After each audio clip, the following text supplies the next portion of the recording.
This is not normally a week that I would be here. It's, what is it, the 5th, I think, the 5th yes. Thursday. So, but after seeing all that's going on in the news lately, and having a number of people reach out to me about how do we deal with all this, I thought it would be good to come in tonight and just talk a little bit about how do we deal with something like what's going on right now in the world around us. So that's what I want to spend a little bit of time on.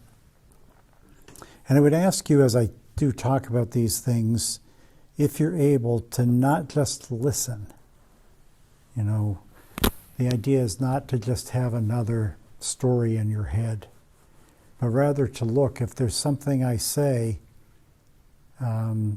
or that comes up at all from us, look for yourself to see what goes on inside of me. Can I see something here that might be of use to me?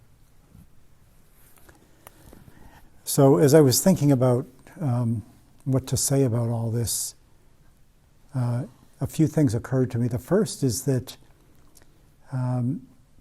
the conditions, the worldly conditions that we have right now, I think Paul was trying to say this, they're only 1,000 miles away from us, or maybe less than that even, in Minneapolis, and now it looks like next week there'll be things going on in our own state. So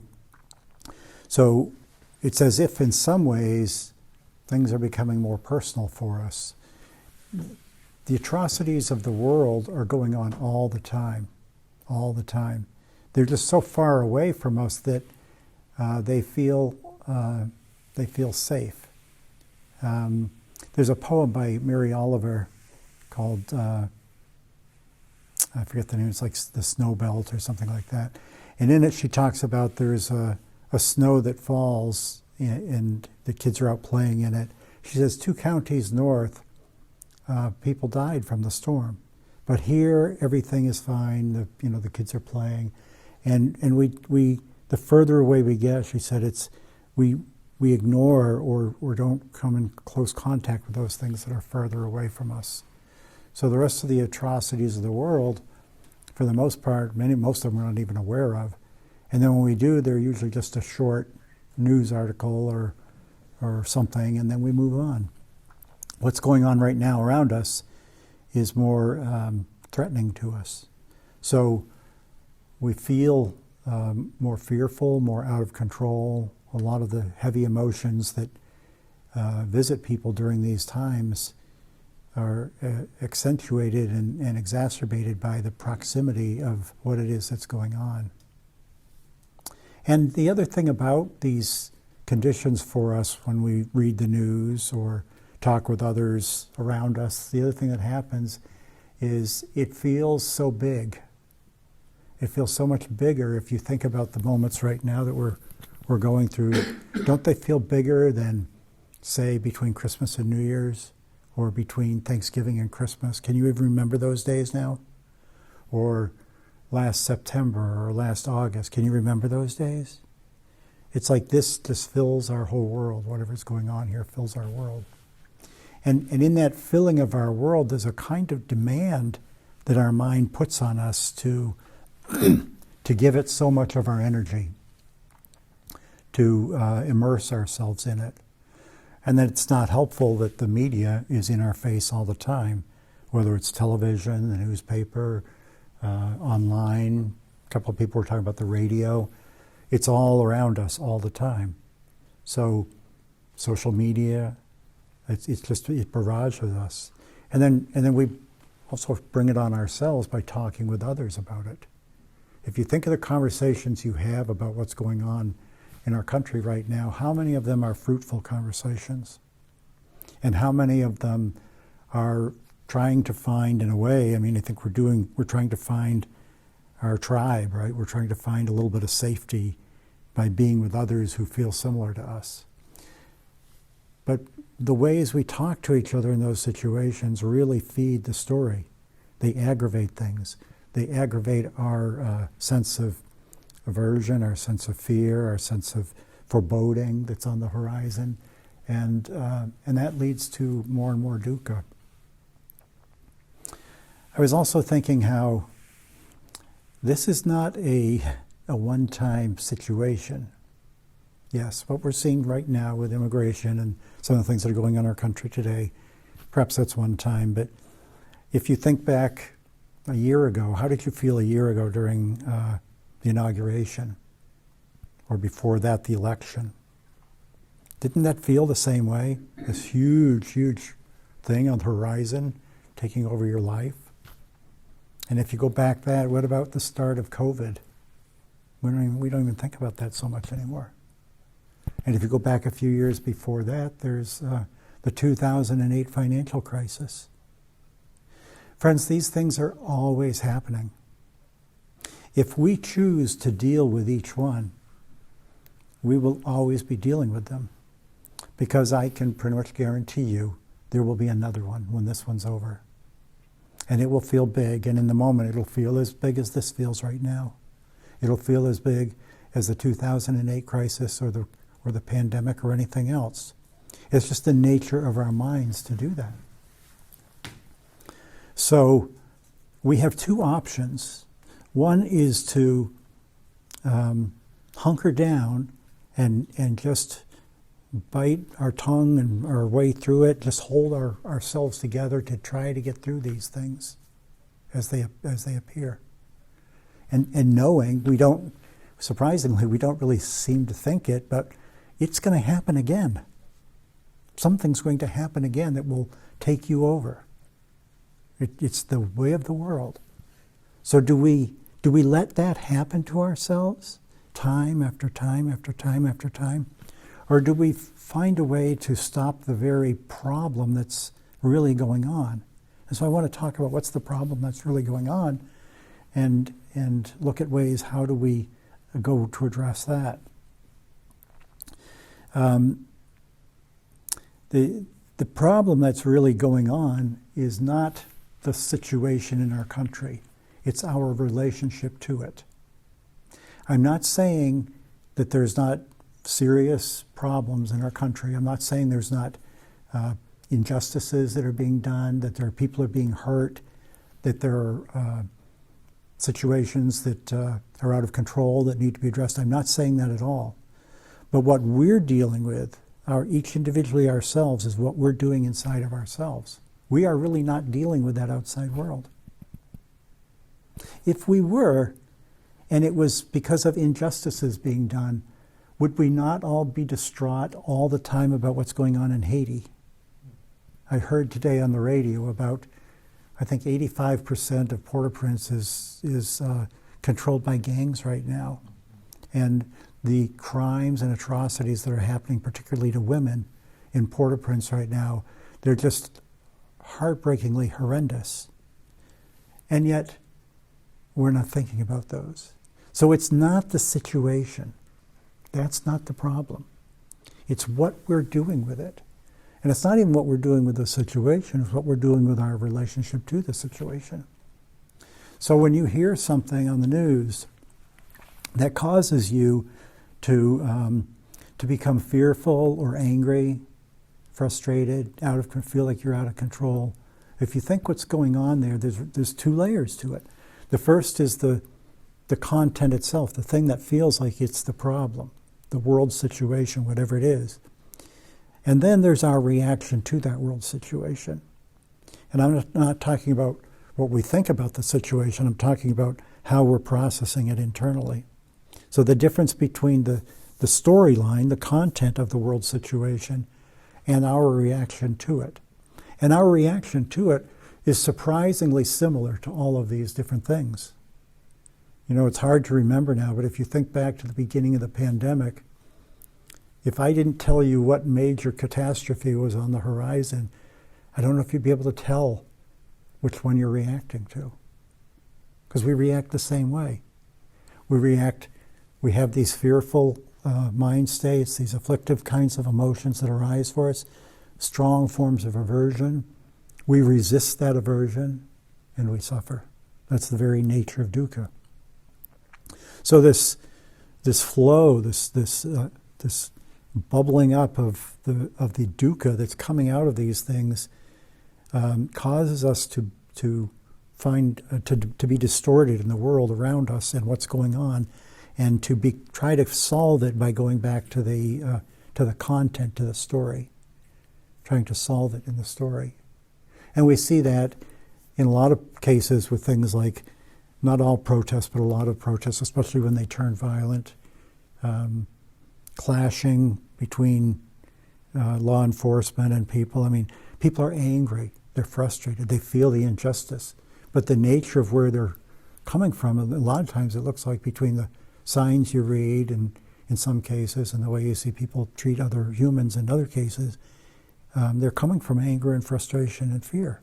That's where they're coming from. It doesn't generally lead to the kinds of outcomes that we're really seeking when we do that. So the first thing here is to begin to see that that's going on in me, to introspect enough to see what's really going on in me. And a news story as a meditation is a great way to do this. I think it was John who, when his check-in, said he found himself yelling at the radio, right? This is what we do. So you could actually do this as a meditation. Let's turn on the news, and for 30 seconds let the news flow into you, then turn off the radio. And, boy, I'm old-fashioned, aren't I? Turn off the radio. Turn off the radio and look at what's going on inside of you. Forget the story. Forget what it was that caused you to feel the way you do. But what's going on inside of you when you look at this? And you'll begin to see the anatomy of what's happened. You'll begin to feel maybe in your body how it's arising in your mental state, in your mind, the aversion to what's going on, the sense of injustice, the anger, all of those things that just put us on fire inside, all those things that stir us up inside. And you can begin to see, as those things arise, I am resisting. That's what's going on here, I'm resisting. At first, we're resisting the worldly conditions, right? This should not be. This should not be. This injustice should not be. And yet it is. So the fact that it shouldn't be is just a feeling we have. If this is what's happening, it's what should be happening. There's just no two ways about it, right? Just because I don't think it should be that way doesn't change worldly conditions.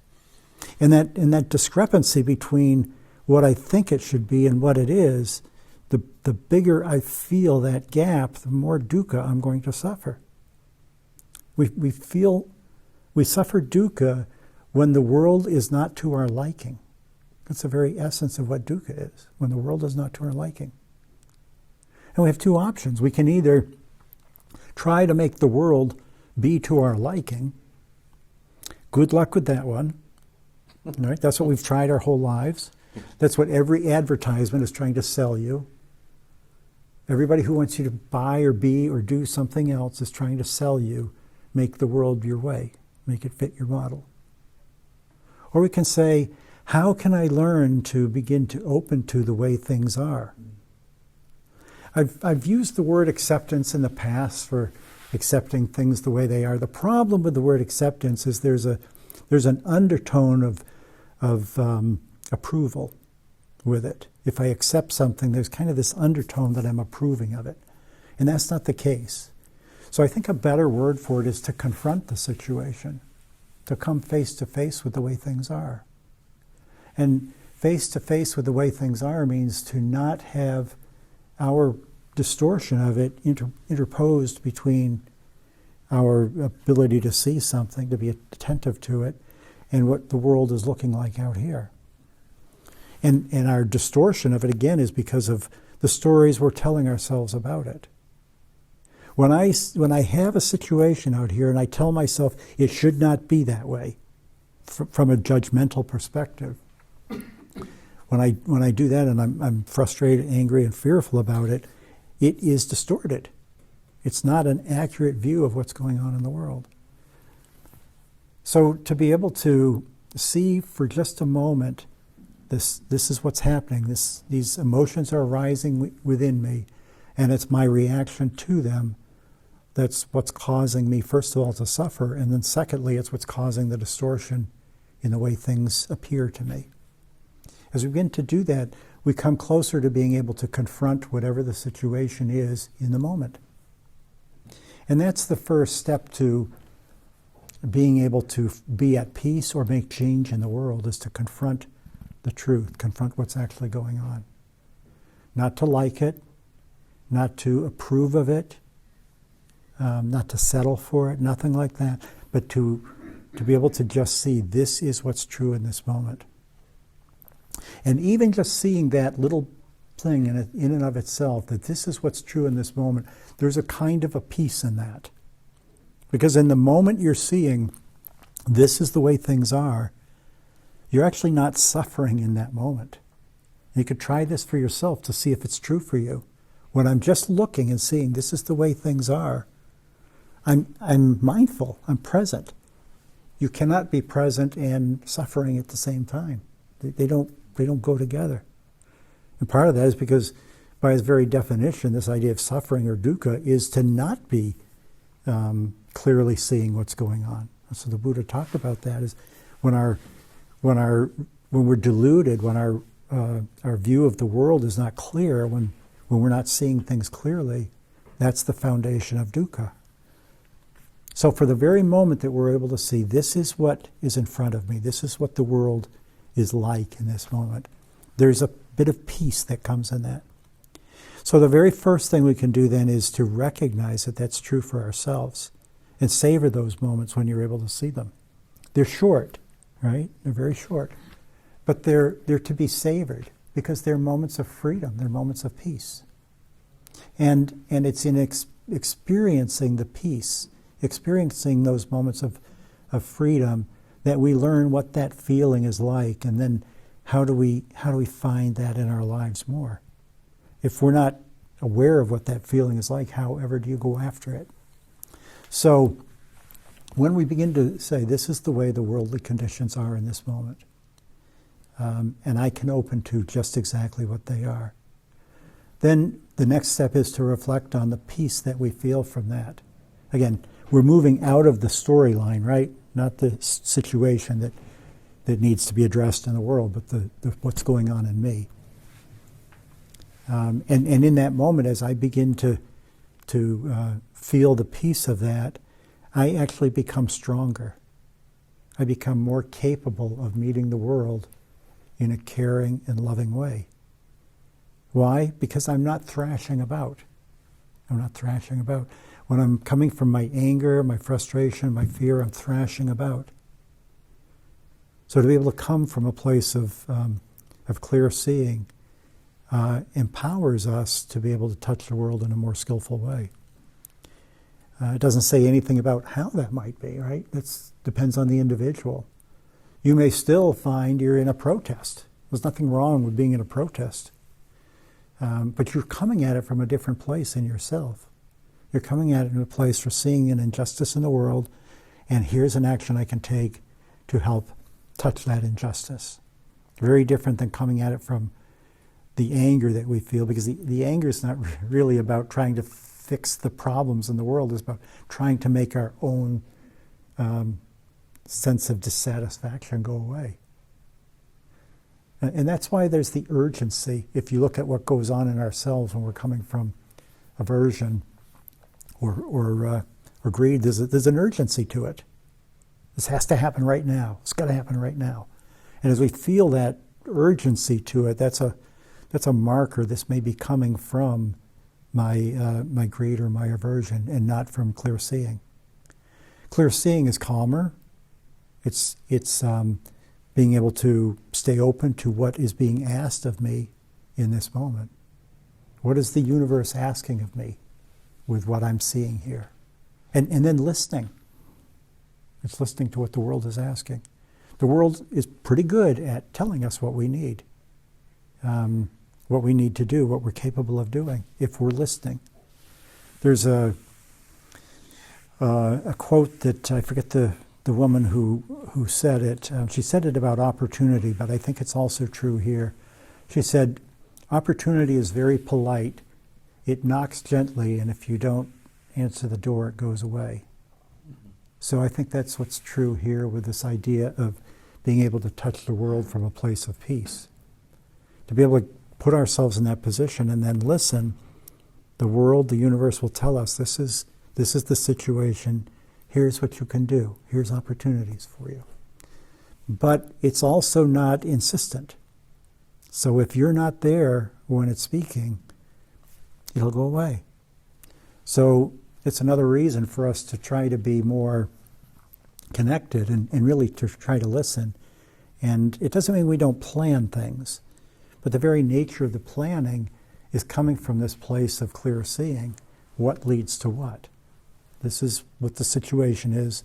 This is where the situation would be more skillful, would be better. Here's actions that can be taken to do that.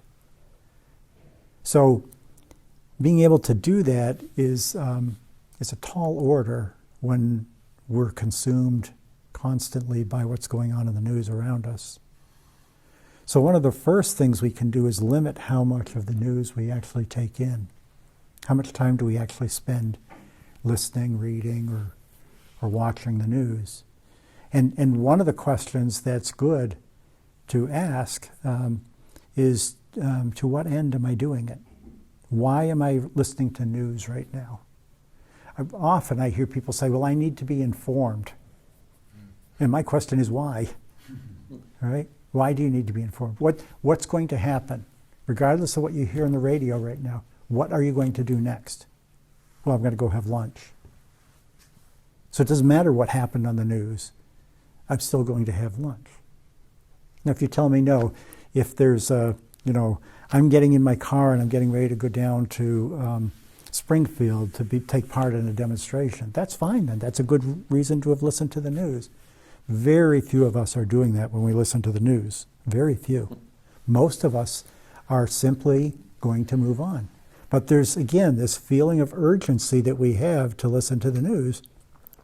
And if you think about the underlying causes of dukkha, you can see the anatomy of dukkha in this, that urgency is to make the current situation go away in here.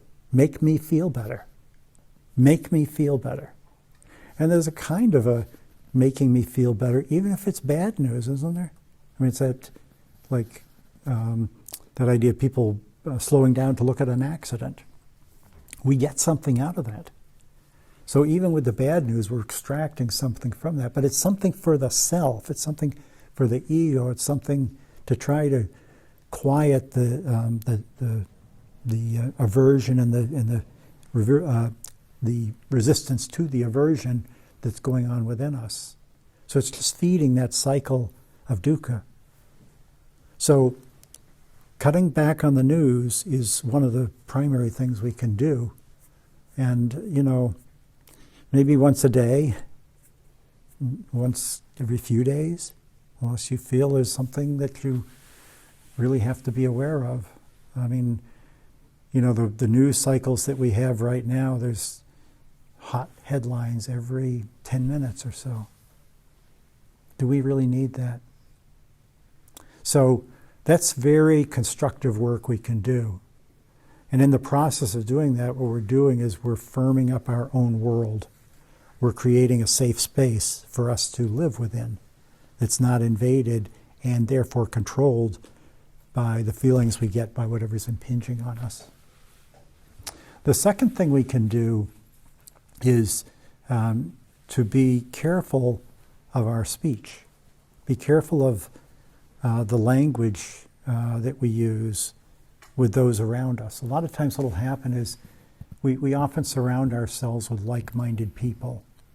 And so it's really easy to sit down and talk with like-minded people and feed off of each other. We're not gaining anything by it. If we rehash the news together, we haven't gained anything by doing that. And again, to what end? Why would we have this conversation? Joseph Goldstein talked about one time he and Sharon Salzberg, they're two teachers, if you don't know them, they're two teachers at the Insight Meditation Society in Barre, New York, or Barre, Massachusetts. They were they decided to try to exercise right speech. And the one they were particularly interested in was idle chatter, that part of right speech that says avoid idle chatter. So they sat together and decided they would only speak with things that were meaningful. They didn't talk at all. They didn't talk at all. They decided pretty much everything that was coming through their head and wanted to come through the tongue was idle chatter. So I don't think we have to cut out all of our speech. But when we start rehashing the news or rehashing our position on something, right? Here's my position on something. We start doing that. Look to see what does it do inside of you. Does it make you feel better? Does it make you feel more at peace? Or does it work you up? I had a friend many years ago, and he was interesting. He was a very smart guy, but he could work himself up with nobody else saying anything. You just had to listen. And he could talk, and he would go on, and before you knew it, I mean, he would be angry, really angry. And he had started out calm, but he had talked himself in through these stories, had talked himself into this position of anger. So we all have that capacity to do that. Our fears and our angers are not far away. They are ready to come out as soon as we are ready to give them real estate to do it. So those are two of the big things we can do to create a safe space for ourselves to be in the chaos and catastrophe that we find around us, to create a sense of well-being and peace within us, a sense of equanimity. This is really what equanimity is this capacity to, regardless of what's going on in the world, to be at peace within. And when you're able to be at peace within, then you can touch the world in a more skillful way. A couple of other things we can do is using compassion practices. Mm-hmm. So particularly if we hear something on the news, I recommend starting with yourself. I know that's not a big Western idea to be able to do that, but we're the one who's suffering when we hear the news, when we react to the news. We're the one who's suffering. Yes, the people out there, I'm not saying they're not, but your turf is right here. Your real estate, your place to work is right here.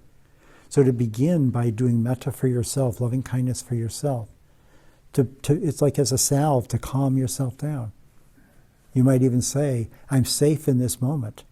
You know, danger is a big part of the metta practice, right? Safety. So inner and outer safety, I'm safe in this moment. I'm sitting here in the meditation room or at home or whatever. I'm safe in this moment. My body is in pretty good shape. I'm healthy. I appreciate my health. My mental well-being, my mind is sound. It can think. It can be mindful. I appreciate my mental well-being. With this foundation of safety, physical and mental well-being, letting our lives sort of flow out of that space, just out of that space. And it creates this open space, which we can then do loving kindness practice for others and connect with it more deeply. So for those who are victims, who are suffering, those who are directly in the midst of the injustices, whatever they happen to be, today it's right here. You know, a few years ago it was people who were dying in hospitals because of COVID. So whatever the catastrophe of the day is, for those who are embroiled in that catastrophe, to do metta practice for them, to soften our heart, to hold space for their suffering, not to engage their suffering, not to take their suffering as our suffering, but to recognize that they are suffering, that it's the suffering of the world. They're experiencing the suffering of the world. And to be able to recognize that and hold that in this space that you're growing for yourself. And it grows the space further. As you begin to feel compassion for yourself, you'll naturally begin to feel it for the victims, for the others. And surprisingly, as you begin to feel compassion for the victims, you begin to feel compassion beyond that as well. And you can play with this to see, can I feel compassion for those that I take to be the perpetrators? Can I feel compassion for them? The mind and the ego says, absolutely not. They're the perpetrators, they're the bad guys. There's no room for any compassion there. And yet, they're people like us. You know, they're, who knows what their story is.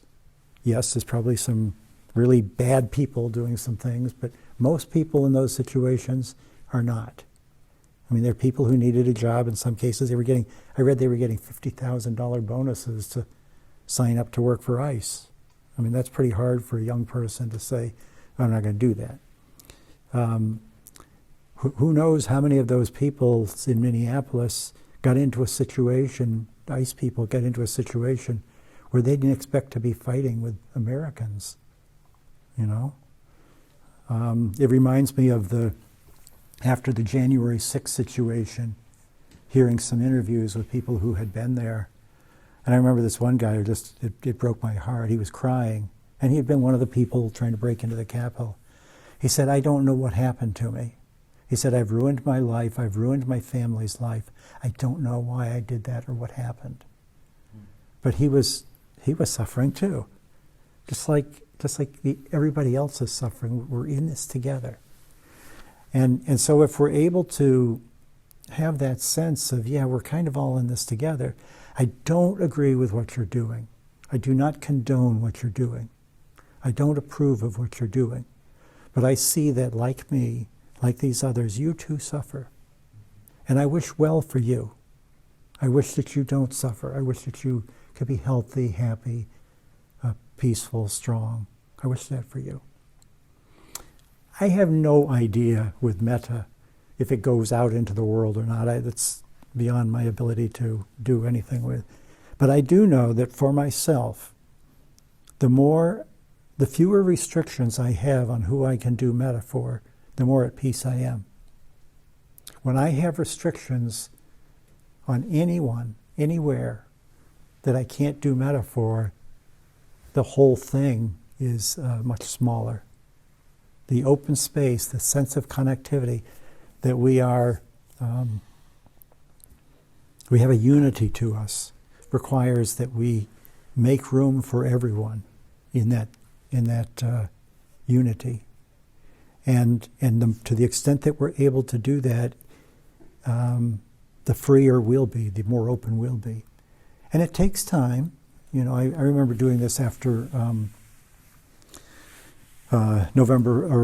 September 11th, leading groups to do metta practice, and we would do, metta in the group. And I remember the first couple of times, it was not for like a couple of months after it happened before I tried to bring in, what about the people flying the airplanes? Is there any way to do metta for them? I actually had people walk out of the room because they couldn't do it. They could not do it. But to be able to forgive means I'm not holding something. I'm letting it go. To be able to forgive is that process. And that process of metta helps to facilitate this letting go. Again, I don't know that it does anything out there. I really don't know. But I do know it does a lot in here. So metta practice is the third tool that we have available to us to be able to use for working through these situations. So again, the first is to limit how much input we take that feeds our aversive mind, to limit that. The second one is to be very careful in our friend circles and with our family and with others how we speak, and what we're willing to listen to too. If there's somebody that's harsh and aversive, to maybe not be around that person for a while during these times. And then the third one is to practice compassion for ourselves first, for those who are in the heart of the catastrophe, and then for those or even the forces that are causing the catastrophe in the first place. Friends, this system works with immigration issues. It works with elections we don't like. It works with tariffs. It works with COVID. It works with financial situations. It works with Y2K. It doesn't matter, because we're getting to the very core of what the problem is. Instead of getting caught up in the stories, each one different and yet the same, instead of getting caught up in those and having to fight the same battle time after time throughout our entire life, it's saying, how do I meet this at its core and see what's really going on, solve it at its core, find the peace that allows me to be in the world exactly as it is, to be able to say yes to this life exactly as it is. And then from that place of confronting whatever's going on in the world, to listen to what is the universe saying is an opportunity for me to touch this in a more skillful way. And I like I said, I find for myself, I'm amazed at how many ways the universe offers me to touch the world in skillful ways when I'm listening. When I'm not listening, I got nothing. So hopefully there's something in there that you can take and think about for yourself to see, does any of this resonate for me? Does any of it work for me? And I encourage you to reflect on the similarities between these major catastrophes that you've been present for in the last, 10 or 15 years, one after another, and see they are, even though each catastrophe, the content's different, what's going on inside is the same. And is it not worth the work to try to figure out, how do I meet this? How do I do something so that the next catastrophe is not as powerful?